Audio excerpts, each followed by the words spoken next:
Viewers দেখো এত বড় পার্সেলে কি এসছে, ফ্লিপকার্ট থেকে নিয়েছি, তোমরা দেখতেই পাচ্ছ। চলো দেখি এর মধ্যে কি আছে। কি কিনেছি তোমরা গেস করো। একটা কাজের জিনিস কিনেছি, আমার ছিল কিন্তু সেটা খারাপ হয়ে যাওয়াতে আবার কিনতে হয়েছে। দেখেছো কত বড় পার্সেল এসছে। এই তো করি বন্ধুরা, আমি দাঁড়াও রান্না করতে করতে চলে এসেছি, ভাবলাম তোমাদেরকে আগে ভিডিওটা করে নিই। কাজ শেষ হয়নি এখনো বন্ধুরা, আমার হেল্পিং হ্যান্ড দিদিও আসেনি।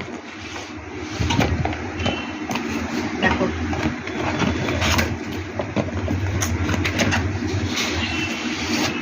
এই দেখো, এটা ইলেকট্রিক কেটেল। দেখো দেখাচ্ছি এটার মধ্যে কি আছে, আগে এটা দেখাই কেটেলটা। দেখো স্টিলের নিয়েছি, রেটিংটা ভালো ছিল বলে এটা নিলাম। দেখো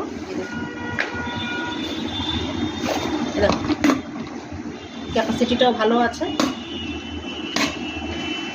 এই যে অফিসের চাটা করতে লাগে তো তখন এই জন্য। আর এই দেখো এর মধ্যে কি নিয়েছি, দেখো এই দেখো, যাতে চা গরম থাকে এটা ফ্লাক্স। এই দেখো এটার সাথে এই দেখো তিনটে এরকম কাপ মতো, এই দেখো তিনটে কাপ, মানে একটা ঢাকনির মতো। এই দেখো কি সুন্দর না। তোমরা এটা অবশ্যই কিনতে পারো, কোথাও বাইরে ট্রাভেল করলে তোমাদের এটা মানে ভীষণ কাজের জিনিস হবে। এই দেখো তো কেমন হয়েছে অবশ্যই কমেন্টস করে জানিও। টাটা।